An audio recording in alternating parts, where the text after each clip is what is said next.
하나님이 야곱에게 이르시되 일어나 베델로 올라가서 거기 거주하며 내가 네 형 에서의 낯을 피하여 도망하던 때에 내게 나타났던 하나님께 거기서 제단을 쌓으라 하신지라.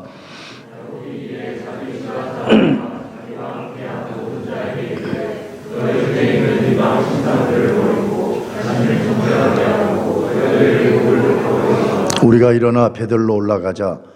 내 환난 날에 내게 응답하시며 내가 가는 길에서 나와 함께 하신 하나님께 내가 거기서 제단을 쌓으려 하노라 하매,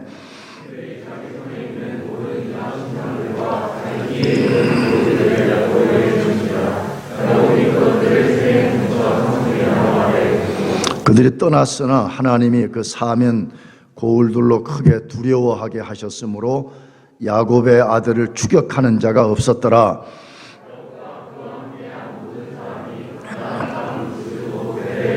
그가 거기서 제단을 쌓고 그곳을 엘베델이라 불렀으니 이는 그의 형의 낯을 피할 때에 하나님이 거기서 그에게 나타나셨음이더라.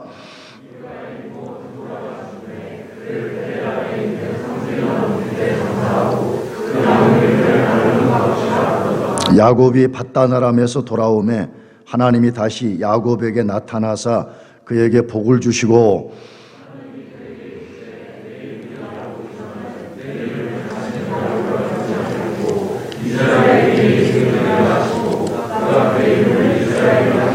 하나님이 그에게 이르시되 나는 전능한 하나님이라. 생육하며 번성하라. 한 백성과 백성들의 총회가 네게서 나오고 왕들이 네 허리에서 나오리라.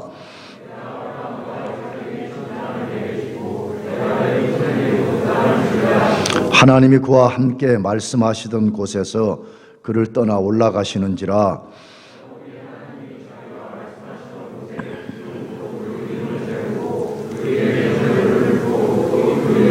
다 같이 하나님이 자기와 말씀하시던 곳에 이름을 베델이라 불렀더라.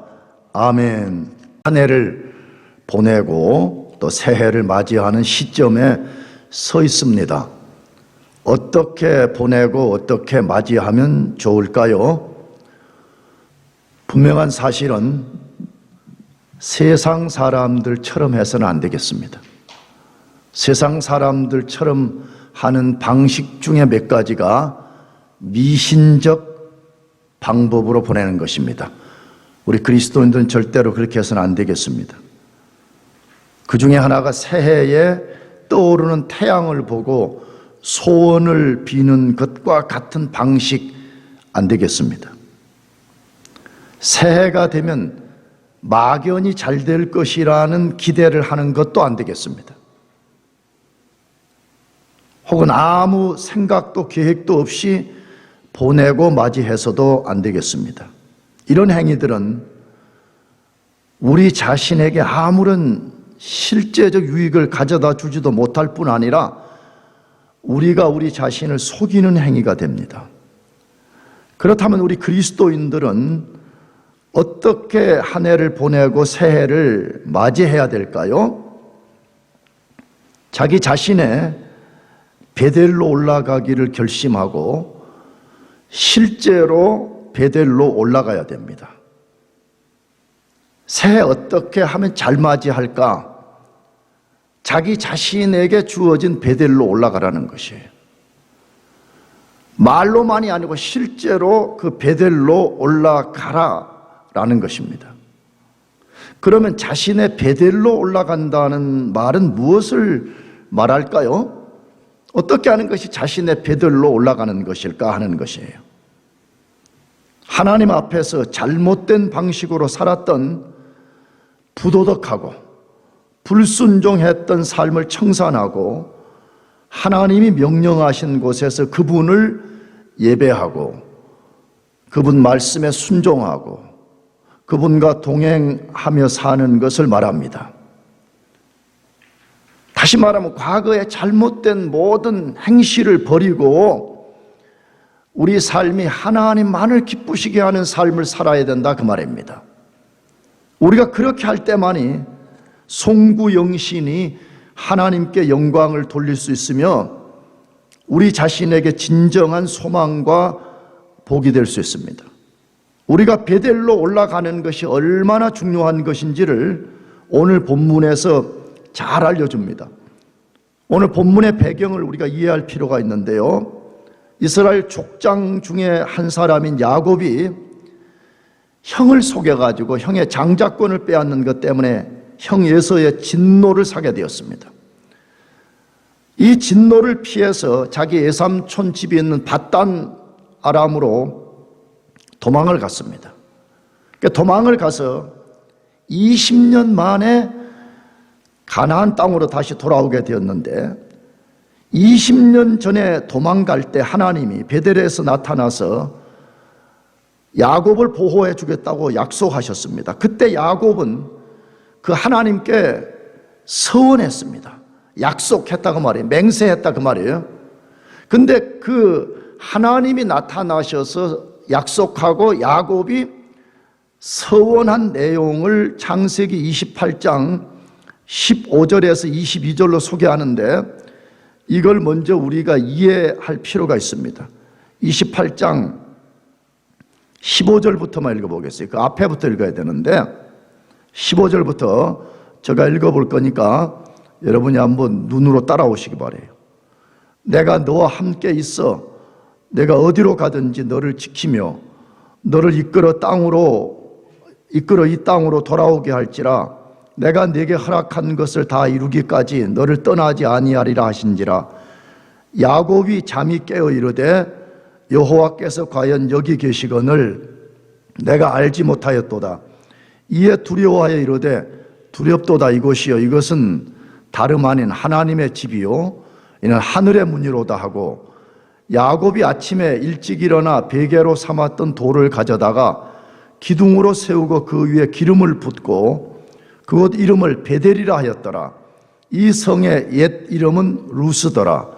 야곱이 서원하여 이르되 하나님이 나와 함께 계셔서 내가 가는 이 길에서 나를 지키시고 먹을 떡과 입을 옷을 주시어 내가 평안히 아버지 집으로 돌아가게 하시오면 여호와께서 나의 하나님이 되실 것이요 내가 기둥으로 세운 이 돌이 하나님의 집이 될 것이요 하나님께서 내게 주신 모든 것에서 10분의 1을 내가 반드시 하나님께 드리겠나이다 하였더라. 이것이 하나님이 나타나셔서 약속을 하셨을 때 야곱이 거기에 반응한 것입니다. 만일에 하나님이 나를 진짜 이 약속대로 지켜주신다면 나는 이와 같은 3가지 일을 하겠습니다라고 서원했습니다. 그런데 이 스토리를 끝까지 읽어보게 되면 하나님이 베델에서 약속한 것을 다 이루어줬습니다. 하나도 빠지지 않고 하나님이 다 지켜주셨습니다.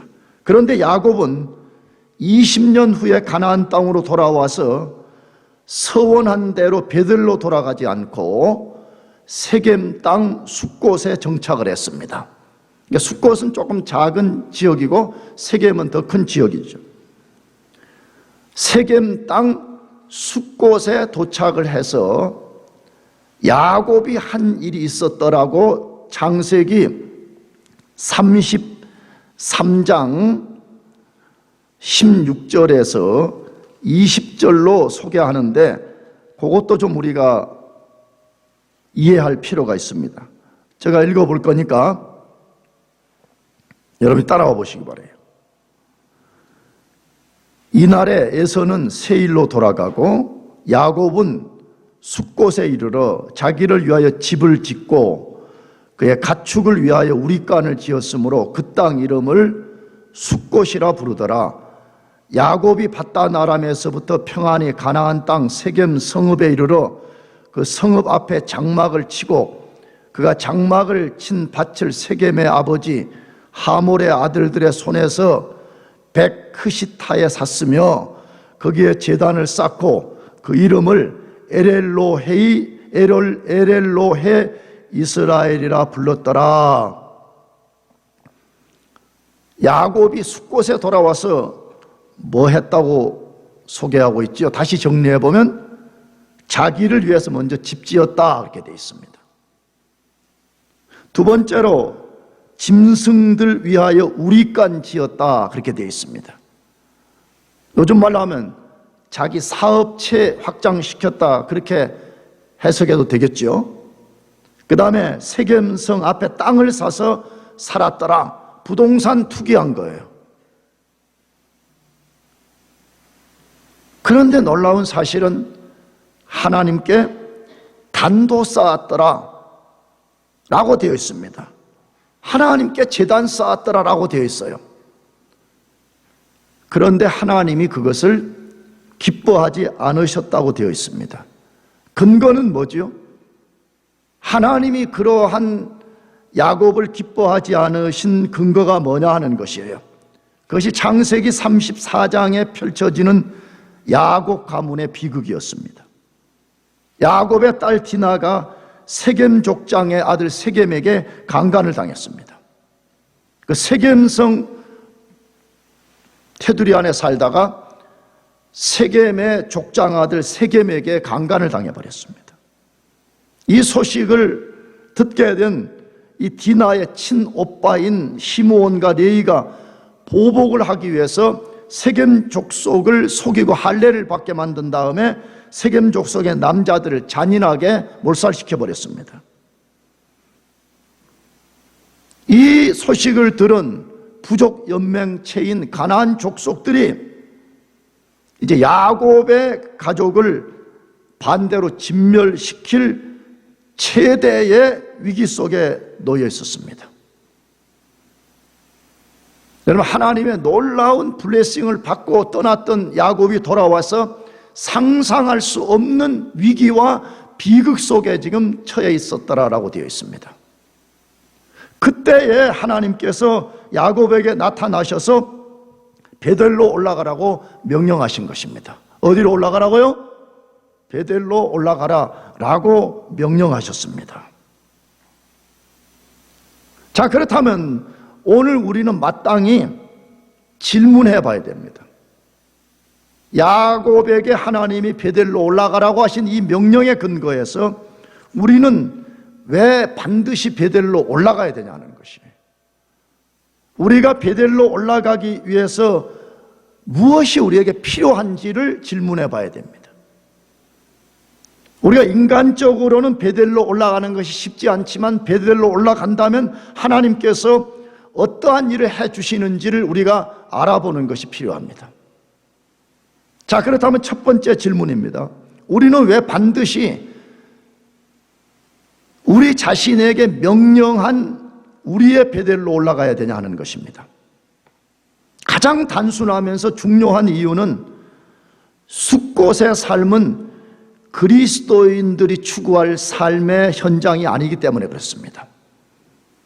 숫곳은 아까 어떤 곳이라 그랬죠? 하나님의 뜻을 저버리고 자기 위해서 사는 것, 자기 위해서 집 짓고 자기 사업체 번성하고 나가서 철저하게 자기만을 위해서 사는 것을 숫곳이라고 표현하는 것이거든요. 근데 이거는 우리 그리스도인들이 추구할 삶의 모습이 아니라고 말해요. 앞에서 말씀드렸듯이 야곱은 외삼촌 집이 있는 밧단 아람으로 도망 중에 베델에서 하나님을 만났고 하나님이 지켜주시겠다고 약속하실 때에 하나님 만약 그렇게 해주신다면 돌아와서 네, 이렇게 하겠습니다. 분명히 자기가 서원했습니다. 그 세 가지가 뭐였다고요? 여호와를 자신의 하나님으로만 섬기겠다고 했습니다. 나는 하나님만 섬기겠습니다, 이 말이죠. 두 번째로는 뭐죠? 내가 이 세운 여기 위에 이것이 하나님의 전이 되게 만들겠습니다. 하나님께 단싼 여기서 하나님께 예배하는 삶 살겠습니다. 서원한 거죠. 세 번째로는 하나님께 11조를 드리겠습니다. 11조 개념은 뭐죠? 이 모든 것이 하나님의 것입니다. 하나님의 주재권을 인정하고 살겠다고 고백했습니다. 우리가 앞에서 살폈지만 하나님은 약속대로 해주셨습니다. 그런데 야곱은 자신의 서원을 헌신짝처럼 버려버렸습니다. 야곱은 베델로 돌아가지 않고 숫곳에 정착했고 이웃고는 세겜 성문 앞에까지 가서 살았습니다. 롯과 비슷하지요. 롯이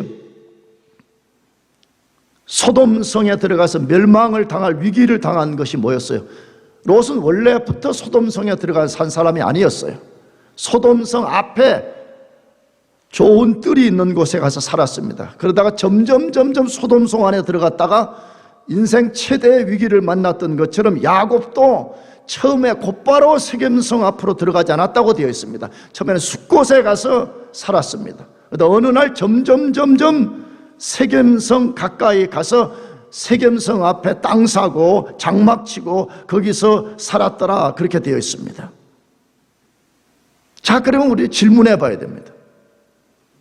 왜 야곱은 20년 전에 하나님께 서원할 때 나 반드시 베델로 돌아와서 여기서 제단 쌓고 살겠습니다 해놓고 세겜성 가까이에 가서 살았을까 하는 것입니다. 그건 아주 단순하게는 세겜은 그 당시에 다른 지역에 비해서 훨씬 발전된 곳이었습니다. 훨씬 좋아 보이는 것입니다.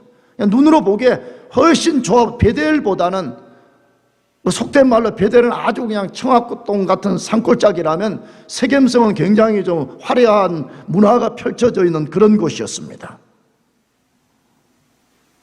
뭘 보여주지요? 야곱은 가나안 땅으로 돌아왔지만 하나님만 섬기고 의지하게 살겠다는 서원을 지키지 않고 숫곳과 세겜에서 세속적 욕망을 위해서 살았습니다. 그런데 우리가 주목할 것은 야곱은 세겜에서 세속적 욕망만 위해서 살지 않았더라라고 되어 있습니다. 그게 뭐였죠? 하나님께 제단도 쌓았더라, 그렇게 되어 있습니다. 그것이 창세기 33장 20절에 소개된 말씀인데 이렇게 되어 있어요. 야곱은 거기에 제단을 쌓고 그 이름을 엘엘로헤 이스라엘이라 불렀더라라고 되어 있습니다. 엘엘로헤 이스라엘이라는 말은 하나님, 이스라엘의 하나님 이 뜻입니다. 여러분, 이 문장만 딱 떼서 보면 야곱이 너무나 멋진 행동을 한 것처럼 보여집니다. 야곱이 굉장히 경건한 삶을 살았던 것처럼 비춰집니다. 문제는 하나님이 그것을 기쁘시게 여기지 않았다는 것입니다. 그러면 다시 우리가 질문 던져봐야 됩니다. 야곱은 왜 베델이 아니라 세겜 땅에서 제단을 쌓았냐 하는 것입니다. 뭐 때문에 베델에 와서 쌓지 않고 세겜에서 자기 집 짓고 자기 사업 번성하게 하면서 거기서 제단을 쌓았냐 하는 것입니다. 껄끄러운 자기 양심의 소리를 잠재우기 위해서 제단 쌓은 것입니다. 왜 그렇죠? 야곱은 밧단 아람으로 도망갈 때 돌아와서 분명히 베델에서 단을 쌓고 하나님을 섬기겠다고 서원했습니다.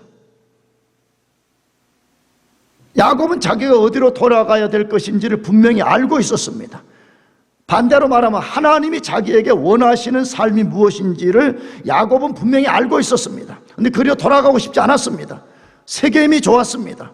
산골짜기보다 화려한 도시가 좋았습니다. 그래서 거기서 자기 사업체를 번성시키면서 살았습니다. 그런데 계속해서 자기 깊은 양심에서부터 자기를 괴롭히는 소리가 들려오기 시작한 것입니다. 뭐라고? 너는 원래 베델로 돌아가야 되지 않았냐? 너는 베델에 가서 단을 쌓아야 되지 않았냐? 라는 양심의 소리가 계속해서 자기를 괴롭힌 것입니다.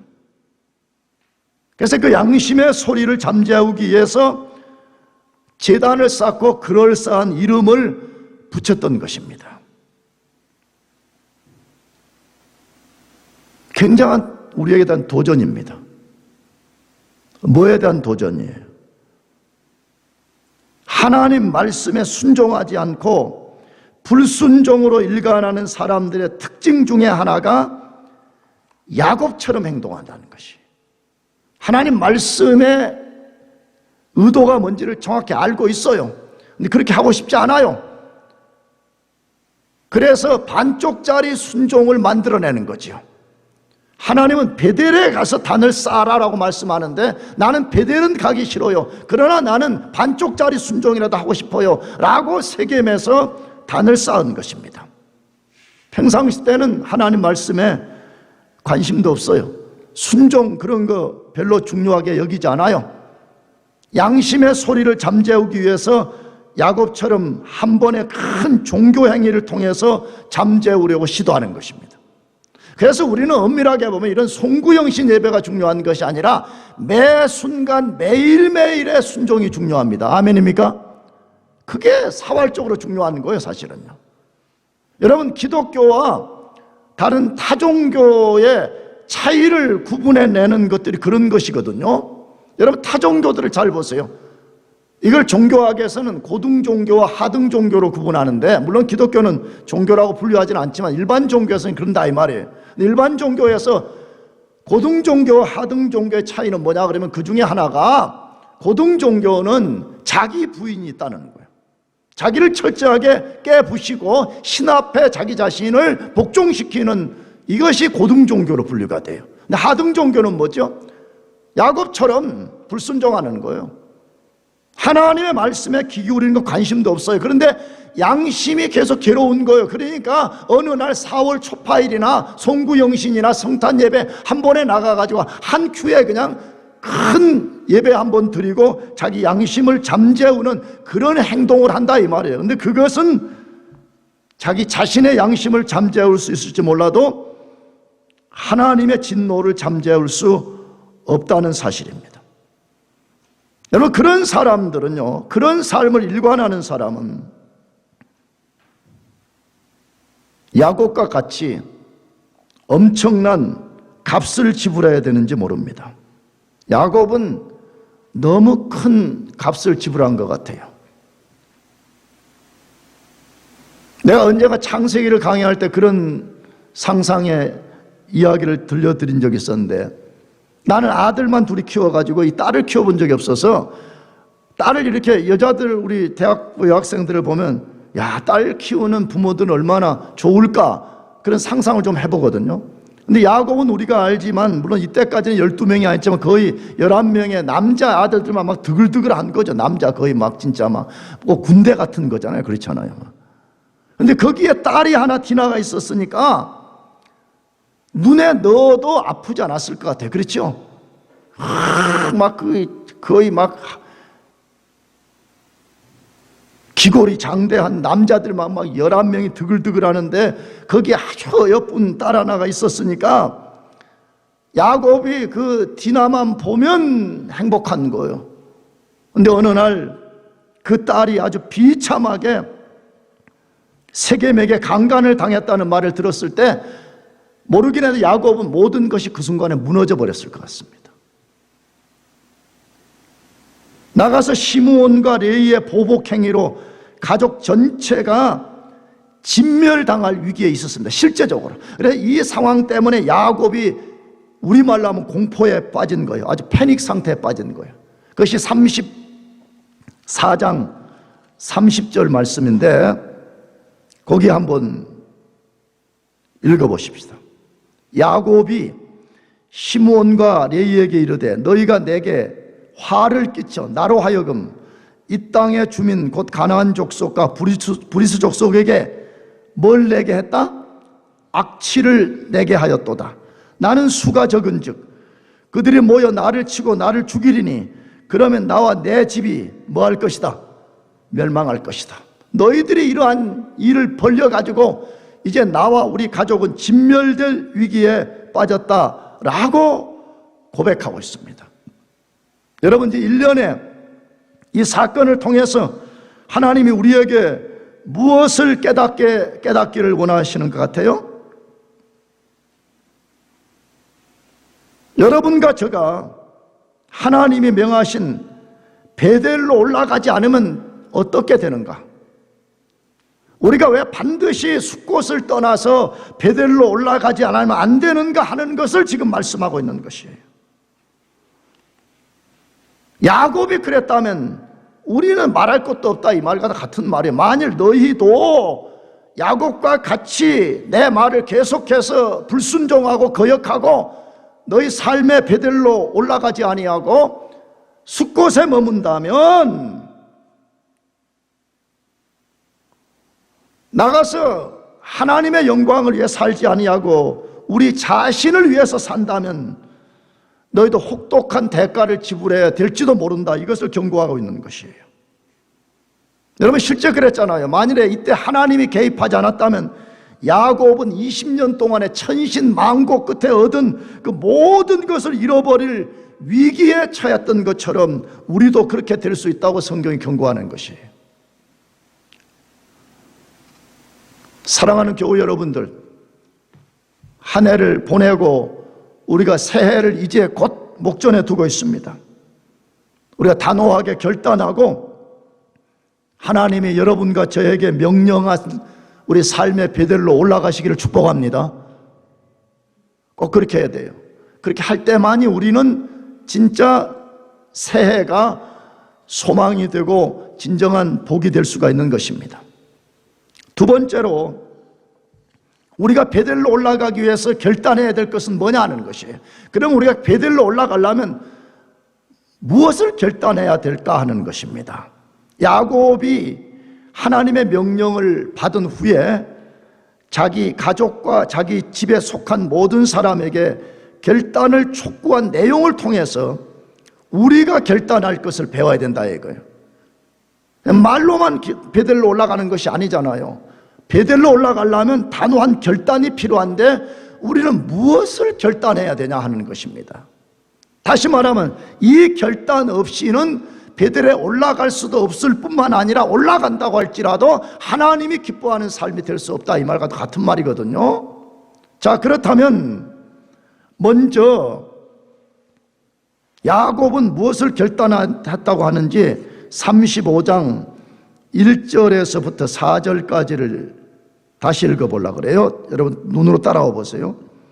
하나님이 야곱에게 이르시되 일어나 베델로 올라가서 거기 거주하며 내가 내 형 에서의 낯을 피하여 도망하던 때 내게 나타났던 하나님께 거기서 제단을 쌓으라 하신지라. 야곱이 이에 자기 집안 사람과 자기와 함께한 모든 자에게 이르되 너희 중에 있는 이방 신상들을 버리고 자신을 정결하게 하고 너희들의 의복을 바꾸어 입으라. 우리가 일어나 베델로 올라가자. 내 환난 날에 내게 응답하시며 내가 가는 길에서 나와 함께 하신 하나님께 내가 거기서 제단을 쌓으려 하노라 하매 그들이 자기 손에 있는 모든 이방 신상들과 자기 귀에 있는 귀고리들을 야곱에게 주는지라. 야곱이 그것들을 세겜 근처 상수리 나무 아래 묻고 라고 되어 있습니다. 자, 여기에 여러 결단의 내용이 소개되어 있는데 우리가 5가지를 간단하게 살펴보려고 합니다. 첫째로는 마음으로부터 결단하라고 말해요. 어디에서부터요? 우리 존재에 중요한 마음에서부터의 결단이 필요하다고 말합니다. 그것을 일어나라라는 단어로 소개합니다. 본문에 보니까 하나님이 야곱에게 일어나라라고 명령하셨고 그 명령을 받은 야곱도 자기 집에 속한 사람들에게 일어나라라고 했습니다.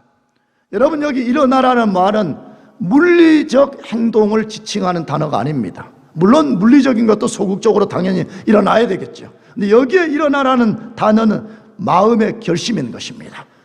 과거에 부도덕하고 우상숭배하고 아주 하나님의 뜻을 어그리고 살았던 이것을 이제 결단하고 돌아서서 마음에서부터 결단하고 일어서라 라고 도전하는 것입니다. 여러분, 우리가 하나님이 기뻐하는 삶을 살려면 우리 마음에서부터 결단과 변화와 도전이 필요합니다. 믿습니까? 왜? 하나님은 제일 먼저 우리 중심을 보신다라고 말했습니다. 우리 마음을 하나님께 드리지 아니하고 마음이 하나님 앞에 깨끗하지 아니하고 마음의 변화가 없다면 나머지 어떤 행위도 하나님은 받지 않으실 것입니다. 그러므로 여러분과 제가 숫곳을 떠나서 베델로 올라가기를 원한다면 여러분 마음에서부터 결단하기를 축복합니다. 두 번째로 우상을 버리라고 도전합니다. 뭘 버리라고요? 우상을 버리라고 도전합니다. 야곱은 하나님의 명령을 받은 후에 가족들과 자기 집에 속한 사람들에게 너희 중에 이방 신상을 버리라 라고 도전했습니다. 우리가 이 창세기를 읽어보게 되면 이때까지 야곱의 두 번째 부인인 라헬은 자기 친정집의 신인 드라빔을 훔쳐와서 여전히 섬기고 있었습니다. 나머지 가족과 종들도 이 본문을 묵상해 보면 여전히 다양한 이방 신들을 소유하고 있었던 것을 알 수가 있습니다. 왜 사람들은 고대나 지금이나 우상을 섬기는 것입니까? 하나님 몰라서 그렇습니다. 누구 몰라서요? 하나님이 누구인지를 모르기 때문에 우상을 하나님으로 대체하는 것입니다. 우상이 하나님이라는 거예요. 근데 문제는 뭐냐? 오늘 이 시대의 많은 그리스도인들도 우상 숭배자로 전락해 간다는 것이에요. 여러분, 우상의 역할은 뭐예요? 우상은 신은 신인데, 자기가 섬기는 신 말하는 거예요. 자기가 신으로 여기는데 그 신을 자기 마음대로 조종할 수 있는 신이에요. 다시 말하면 내가 욕심 품는 것, 하나님은 욕심을 버리라고 말하는데 우상은 내 욕심을 채워준다라고 자기가 믿어요. 하나님은 내가 하고 싶은 대로 다 할 수 없게 하시는 분이 하나님인데 우상은 내가 하고 싶은 것을 다 하게 만들어준다고 믿기 때문에 사람들은 우상 섬기는 것을 좋아합니다. 그래서 많은 그리스도인들이 자기들은 하나님을 섬긴다고 말하는데 자기들이 섬기는 하나님이 우상신이에요. 아까도 말했잖아요. 기독교는 무슨 고등종교, 하등종교 그런 것으로 구분할 수 있는 종교가 아니지만 굳이 그것을 구분한다면 기독교는 고등종교 중에서도 가장 고등종교에 속해 있는 게 기독교거든요. 왜냐하면 성경을 읽어야 되면 기독교는 핵심이 뭐예요? 너희 옛자를 십자가에 못 박아 죽이라고 하는 것이 복음의 핵심인 거잖아요. 동의합니까? 아니에요? 아니, 그게 기독교잖아. 기독교의 소극적 핵심은 뭐예요? 너의 자아를 십자가에 못 박아 죽이라. 이게 복음의 핵심인 거잖아요.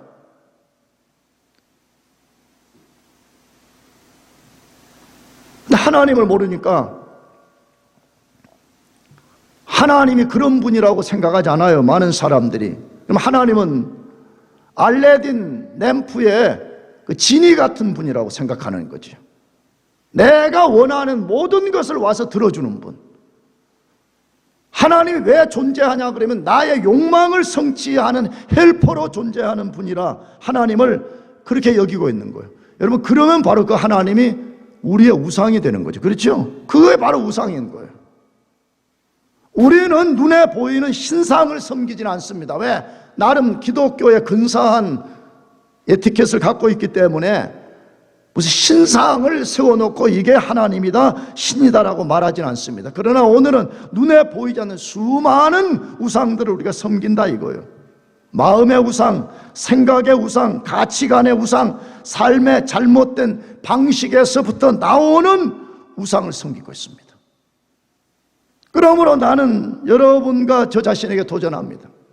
우리가 새해를 맞이하는 이 시점에서 그동안 우리가 섬겨왔던 우상이 무엇인지를 깨닫고 그것을 단호하게 버릴 수 있기를 바랍니다.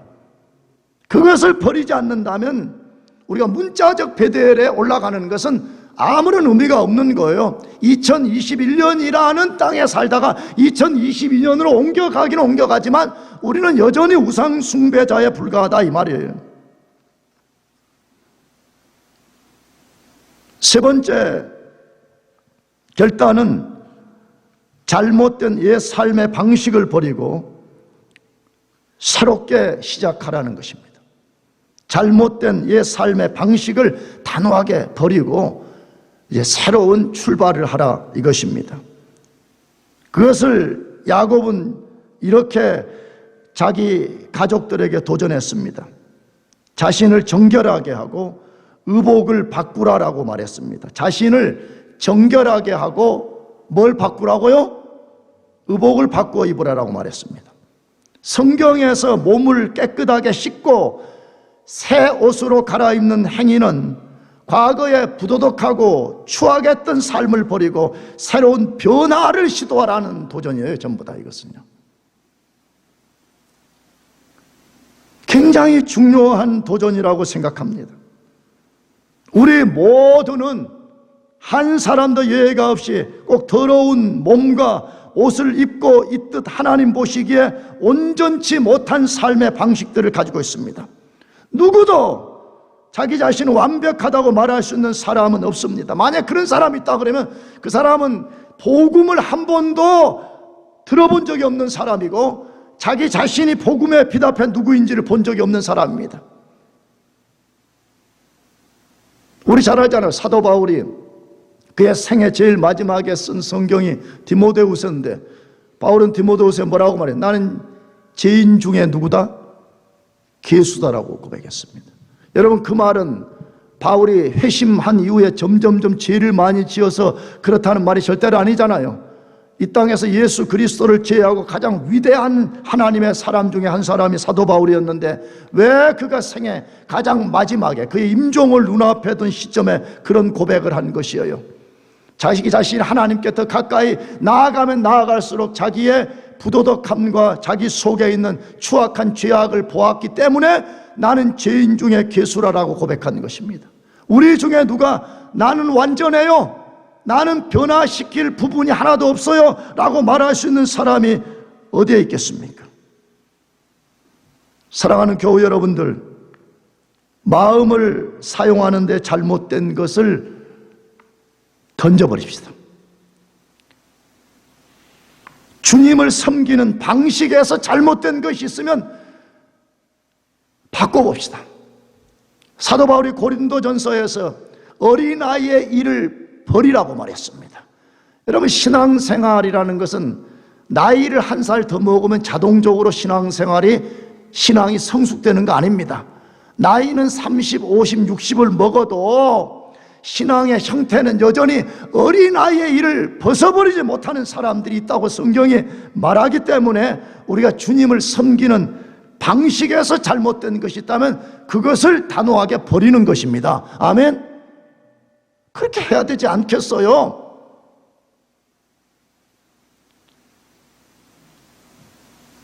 예전에 한국에서 교회 다닐 때 나는 거기 것이 전부예요라고 자기를 안 바꾸려는 사람들, 나는 굉장히 그런 사람들 고약한 사람이라고 생각해요. 나는 우리 교회에서 몇 년 동안 성경 공부도 하고 내 설교도 열심히 듣다가 떠나는 교우들에게 꼭 그렇게 말합니다. 목사님 어느 교회를 갈까요? 어쩌고 저쩌고 막 그러면 나는 내가 잘 쓰는 단골 레파토리가 2단만 아니면 된다고 말합니다. 뭐만 하면 된다고요? 따라해요. 뭐만 하면 된다고? 자기들은 완전하지 않으면서 완전한 교회 없어요, 맨날 이거 찾는다 이 말이에요. 근데 우리가 2단만 아니면 어딘데 갈 수가 있어요. 왜? 거기에 하나님이 계시기 때문에, 거기에 하나님의 진리가 있기 때문에 그러는 것이에요. 그러면 나는 왜 가라 그렇게 말하냐 그러면, 장부한 목사와 영광교회가 절대 완전하지가 않잖아요. 불완전하지만 그 중에 그 다음에 조금 우리가 좀 힘써서 할 수 있는 어떤 부분이 있다 이거예요. 그러면 그 사람이 여기서 4년 5년 그것을 배웠으면 나머지 부분을 배우지를 못한 거니까 또 다른 교회에 하나님의 섭리 중에 거기 가서 또 배우면서 내가 그동안에 알지 못했던 것, 갖추지 못했던 것, 이큐핑 되지 못했던 것을 새롭게 만들어 가라는 것 때문에 하나님이 자신의 양우리를 바꾸어서 가게 만드시는 거잖아요. 그러므로 우리는 하나님을 섬기는 방식에서 잘못된 것이 있다면 그것을 이제 바꿀 수 있어야 돼요. 나가서 삶의 태도에서 잘못된 것을 벗어 던질 수 있어야 됩니다. 절대 우리는 완전하지 않아요. 절대 우리는 지금 온전한 사람들이 아니에요. 이것들을 우리가 던져버리고 옷을 갈아입듯이 우리가 새로운 변화를 시도하면서 베델로 올라갈 수 있기를 축복합니다. 네 번째 도전은 뭐예요? 과거에 잘못된 모든 것을 십자가 아래 묻어버리라고 말해. 과거에 잘못된 모든 죄악, 모든 삶의 방식, 모든 말, 모든 가치관, 이것을 십자가 아래 묻어버리라고 말해요. 야곱이 명령했을 때 그 집에 속한 사람들이 모든 이방 신상과 귀에 있는 고리를 야곱에게 주었더라 그렇게 돼 있어요. 놀랍죠. 수천 년 전에 벌써 그냥 여자들이 막 귀걸이 같은 거 엄청나게 막 자동차 바퀴 같은 큰 것들 달고 다녔는 것 같아, 내가 보니까. 근데 문제는 그 귀걸이들이 야곱 당시에는 이방 신상과 관련된 것이었다고 신학자들은 말해요. 다 그런 것들이 이방 신을 섬기는 상징적인 것들이었다, 그 말과도 같지요. 야곱이 이제 그것들을 다 받았습니다. 상수리 나무 아래 뭐 해버렸어요? 묻어버렸다. 대단한 결단이었던 것 같아요. 왜냐 그러면 지금도 여성분들이 그러자면 고대 당시에 이 귀걸이 같은 것을 뭐 싸구리 무슨 뭐 나무 깎아가지고 끼고 다니지 않았지 않겠어요? 금, 은 뭐 상당히 값진 것들로 장식을 했었을 텐데 그걸 단호하게 뽑아서 야곱의 손에 다 넘겼더라. 대단한 결단이었습니다. 야곱이 그 모든 것을 받아서 상수리 나무 아래 묻어버렸더라. 그렇게 되어 있습니다. 우리도 베델로 올라가기 위해서 이런 결단이 필요합니다. 하나님 앞에서 합당하지 못한 것을 십자가 아래 묻어버려야 됩니다. 골로새서 용어로 하면 십자가에 못 박아버려야 됩니다. 아멘. 나는 옛것에 대해서 죽어버렸습니다. 나는 세상을 내가 배신했을 뿐만 아니라 세상도 나를 배신했습니다. 우리는 서로에 대한 배신자입니다. 이 삶의 결단이 필요하다 이 말이에요. 무슨 말이죠? 나는 다시는 죄의 자리로 돌아가지 않겠습니다. 나는 세상이 아무리 큰 유혹을 한다고 할지라도 나는 세상에 대해서 죽어버린 존재이기 때문에 나는 세상으로 돌아가지 않겠노라는 이 선언이 바로 십자가에 못 박는 행위가 아니겠습니까? 다섯 번째는 하나님을 예배하는 삶에 헌신하라고 도전하고 있습니다. 하나님은 야곱에게 베델로 올라가라고 했습니다. 왜 올라가라고 했죠? 단을 쌓으라. 너 그곳에 올라가서 뭐 쌓으라고요? 단 쌓으라. 그래서 야곱이 그 명령을 받고 자기 가족들에게 똑같은 워딩을 전했습니다. 뭐라고? 하나님께 내가 거기서 단을 쌓으려 하노라라고 했습니다. 할렐루야. 여러분, 베델로 올라가는 최고의 목적은 뭐예요? 가서 하나님께 단 쌓는 것입니다. 옷도 바꿔 입고 더러운 몸도 씻고 귀걸이도 던져버리고 하는 이 궁극적 목적은 하나님께 제단 쌓는 데 있는 것입니다. 여러분, 하나님이 어떤 사람을 가장 귀하게 여기실까요? 하나님 그분을 예배하는 사람입니다. 믿으시기 바랍니다. 성경의 다른 이야기는 그 이야기잖아요. 성경의 내용이 뭐요? 그러면 하나님을 예배하는 것. 왜 예배해야 되며 어떻게 예배해야 되는가, 이걸 알려주는 게 성경이잖아요. 실제 성경이 이사야서 그렇게 말해. 우리를 구속한 목적은 하나님을 찬양하기 위함이라. 그게 예배의 다른 워딩이잖아요. 하나님 예배하도록 우리 부르시는 거예요.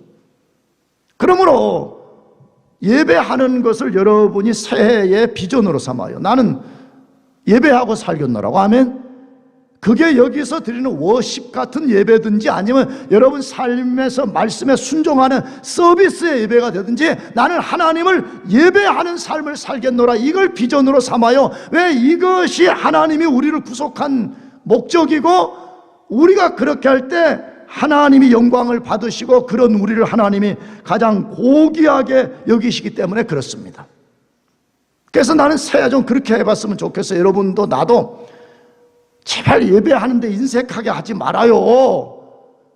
나는 우스갯소리로 그렇게 말하거든요. 예배가 싫은 사람은 천국 가지 말아요. 왜냐하면 천국은 우리가 이번 학기에 공부했잖아요. 요한계시록 4장과 5장을 읽어보니까 4장은 성부 하나님의 보좌를 중심으로 펼쳐지는 세계를 보인 것이고 5장은 성자 예수님의 보좌를 중심으로 펼쳐진 천국을 보여주는데 거기는 전부 다 예배하는 나라예요. 뭐 하는 나라? 뭐 하는 나라? 예배하는 나라라고 돼 있어요. 근데 여러분들이 예배를 죽기보다 싫어한다 그러면 여러분들이 천국을 가기를 사모한다. 그건 내가 보기에는요, 넌센스예요. 사실은 교회의 삶과 교회의 예배는 앞으로 완성될 천국을 우리가 여기서 훈련하는 거거든요, 지금요. 우리가 베델로 올라가는 제일 된 목적은 하나님 그분을 예배하기 위함입니다. 새 여러분들이 이 중심에서부터 하나님을 예배하고 여러분 삶의 제일 된 우선순위를 제단 쌓는 데 두기를 축복합니다. 세 번째, 마지막, 우리가 베델로 돌아갈 때 하나님이 어떤 일들을 우리에게 펼쳐주시는가 하는 것이, 다시 말하면 숙고의 삶을 중단해버리고 우리가 다부진 결단을 하고 베델로 올라가면 하나님은 우리에게 어떠한 역사를 펼쳐주시는가 하는 것이에요. 그래서 한마디로 말하면 뭐냐 그러면 회복의 역사를 줘요. 무슨 역사? 회복. 우리 죄를 용서하고 무너진 모든 것을 다시 회복시키는 역사를 펼쳐주신다. 그것이 창세기 35장 5절에서 15절까지 길게 이게 소개되어 있는데 이게 너무 기니까 필요한 것만 찾아보려고 그래요. 첫째로는 하나님이 우리를 철저하게 지켜주신다고 약속합니다. 하나님이 우리를 뭐 해주시겠다? 지켜주신다. 그게 35장 5절인데 읽어봅시다. 그들이 떠났으나 하나님이 그 사면 고울들로 크게 두려워하게 하였으므로 야곱의 아들들을 뭐 하는 자가 없어요? 추격하는 자가 없었더라. 분명히 앞에서는 야곱이 이제 우리는 다 망했다, 우리는 이제 가나안 족속에 보복을 당해가지고 우리는 진멸을 당할 것이라는 두려움 속에 있었는데 베델로 올라가기를 결단하고 나아갈 때에 하나님이 신비한 섭리를 펼쳤는데 그게 뭐예요? 가나안 족속을 다 두렵게 만들어버렸어요. 그러니까 눈으로 보기에는 야곱 족속은 가나안 족속에 비하면 조족지엘이에요. 몇 명 되지도 않아요. 그냥 가나안 족속이 다 달라들어가지고 일거에 공격하면 야곱 족속은 진멸이 되는 상황이에요. 그런데 누구도 설명할 수 없는 가나안 족속들 속에 두려움이 엄습하는 거예요. 그래서 야곱 족속들이 세겜에서 베델로 올라가는데 아무도 추격하는 자가 없었더라. 누가 지켜주신 거예요? 하나님이 지키신 거예요. 여러분, 우리가 베델로 올라가기로 결단한다면 하나님이 우리를 지켜주실 것을 믿으시기 바랍니다. 새해 그걸 믿고 가요. 아멘. 새해 그 결단을 우리가 할 때 우리를 두렵게 하는 요소가 많겠지만 내가 그렇게 할 때 하나님이 지키실 것이라는 믿음을 가지고 나아갈 수 있기를 축복합니다. 두 번째로 하나님이 우리에게 다시 교제의 손을 내밀어 주신다고 말씀합니다. 그것이 35장 9절 말씀이에요. 야곱이 밧단아람에서 돌아오매 하나님이 다시 야곱에게 나타나서 그에게 뭘 줬어요? 복을 줬더라. 물론 다른 말씀도 중요하지만 뭐가 중요해요? 하나님이 다시 야곱에게 나타났다. 하나님이 다시 누구에게 나타났어요? 야곱에게 나타났어요. 숫곳에서 자기 위해서 살고 세속적 욕망을 위해 살 때는 하나님이 나타나시지 않았습니다. 그러나 결단하고 베델로 올라갔을 때 하나님이 다시 나타나셔서 하나님의 놀라운 교제의 손을 내밀어 주셨더라, 그렇게 되어 있습니다. 여러분과 제가 혹시 지난 한 해 동안에 교회는 나왔지만 하나님의 임재를 경험하지 못하고 하나님의 생명을 경험하지 못했다면 혹시나 나는 여전히 세겜에 살고 있지 않았는가를 점검해 볼 필요가 있습니다. 나는 여전히 숫곳의 삶을 살고 있지 않았는가 하는 걸 점검해 볼 필요가 있다, 이 말이에요. 왜 그렇지요? 하나님은 어제나 오늘이나 영원토록 동일할 뿐만 아니라 하나님은 만물을 초월하여 존재할 뿐만 아니라 온 우주 만물 속에 충만하게 거하십니다. 믿습니까? 지금도 하나님이 우리가 손으로 만질 수 없고 볼 수 없지만 이 공간 안에 충만하게 거하실 뿐만 아니라 내 안에 성령으로 와 계시는데 우리가 그 하나님의 임재를 경험하지 못하고 그분이 주시는 생명을 경험하지 못한다면 둘 중에 하나일 가능성이 많은 거죠. 우리는 처음부터 그리스도인이 아니었을 가능성, 아니면 우리는 겉모습은 우리가 하나님을 노래하고 있지만 실상은 우리는 숙곡과 세겜을 배회하는 사람인지 모르는 거죠. 그러나 우리가 결단하고 돌아간다면 하나님은 다시 찾아오신다고, 다시 그의 손을 내밀어 주신다고, 다시 그의 신비한 은총을 우리에게 베푸시겠다고 약속하고 있습니다. 세 번째로 하나님이 우리 자신을 비로소 인정해 주신다고 말씀해요. 하나님이 비로소 우리를 개런티해 주신다라고 말씀합니다. 그것이 35장 10절 말씀인데 읽어보겠습니다. 같이 시작. 하나님이 그에게 이르시되 내 이름이 야곱이지만은 내 이름을 다시는 야곱이라 부르지 않겠고 이스라엘이 내 이름이 되리라 하시고 그가 그의 이름을 이스라엘이라 부르시고라고 되어 있습니다. 뭐 해줬다고 말해요? 하나님이 야곱의 이름을 이스라엘로 바꿔주셨다라고 되어 있습니다. 이스라엘이라는 말은 승리자 그 말이죠. 야곱은 형의 발 뒤꿈치를 잡았다는 뜻으로 이걸 의역하면 욕심쟁이 그 말이잖아요. 아주 못된 인간 그 말이에요. 그런데 그런 뺀질이 야곱을 승리자로 바꿔줬다라고 되어 있어요. 그런데 우리가 주목할 것은 이미 하나님은 창세기 32장 27절에서 너 이름을 이스라엘로 바꾸라고 했어요. 근데 왜 다시 오늘 이 한참 뒤 시점에 35장에 와서 이스라엘로 바꾸라라고 말씀했냐 이거잖아요. 이미 그 전에 이미 바꾸라고 했어요. 근데 다시 여기서 이제 너 이름 야곱 하지 말고 너 이스라엘 하라 이렇게 됐다 이 말이에요. 뭐 때문인 거예요? 32장에서는 이름은 바꿨지만 실제적으로는 이스라엘이 아니었어요. 여전히 뺀질거리고 여전히 자기 마음대로 결정하고 자기 마음대로 사는 삶이었어요. 근데 큰 값을 지불하고 하나님이 베델로 올라가라 그럴 때 결단하는 거죠. 나는 이제 결단하고 하나님 뜻대로 살겠노라고 결단하니까 하나님이 인정해 준 거예요. 그래 너가 이제 진짜 이스라엘이구나. 이전에는 너는 이름뿐이었다 이 말이, 이름뿐인 그리스도인이었다 이거예요. 이제는 내가 진짜 그리스도인이구나 이 말이잖아요. 여러분, 언제 우리가 하나님의 진정한 인정을 받아요? 하나님 명령에 순종해서 우리가 베델로 올라갈 때 하나님도 우리를 인정해 주십니다. 여러분, 이게 중요하잖아요. 내가 여러분을 인정하는 거 별로 그렇게 하나도 안 중요해요.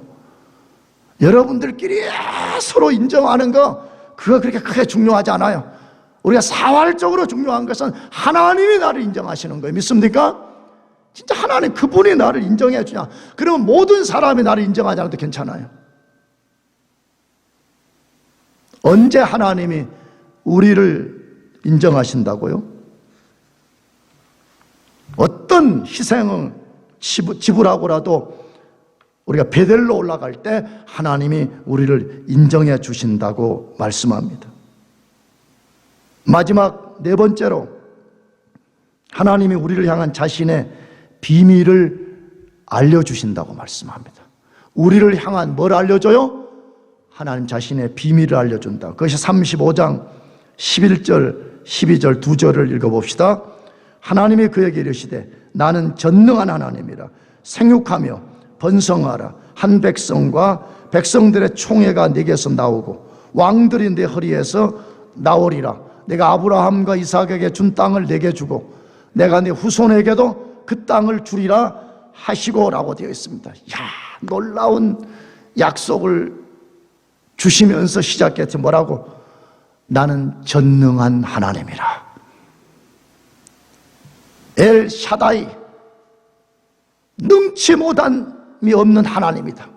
그렇기 때문에 내가 지금부터 너에게 역사를 펼쳐나갈 것인데 너는 이제 번성하는 역사를 펼쳐내라.